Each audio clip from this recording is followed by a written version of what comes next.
So I started a small embroidery business a few months ago.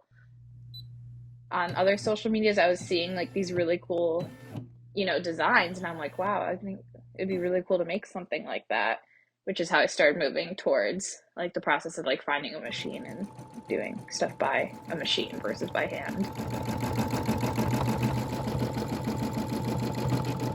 It was definitely a pretty slow start as I was kind of learning how to do everything. Um, but I've made quite like a decent amount, in the first month or two. So I've had quite a few failed projects already, and I've had to remake things for some people because they didn't work out, and I've wasted some material. But I'm learning each time, and it's really all just practice and just doing it repetitively to learn the ways, I guess.